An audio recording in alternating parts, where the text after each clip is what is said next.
60 billion pa lang. Can you just please go direct to the point? Yes or no? Sorry, Your Honor. Again, Your Honor, 60 billion pa lang po na transfer po natin. Pa lang. Opo. Konti lang, no?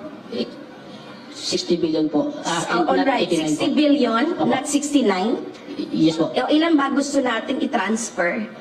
It is estimated, Your Honor. All right, so 89. what is your short answer to my short question? Your Honor, sorry, Your Honor. PhilHealth's,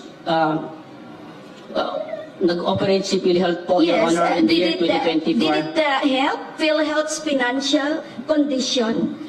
Did it upgrade your financial level when you transferred the 60 billion to the National Treasury? Your Honor, despite the transfer, Your Honor, PhilHealth's investable fund from 498 in December 2023 and versus December 2024, Your Honor, of 492 billion. So what is your answer, no? Or Your yes? Honor, Yes or no? Your Honor, very sorry, Your Honor. Your Honor, PhilHealth operates the program, Your Honor, expanding the benefit payment. All right. Tumaas pa So siya. I will go to my next question.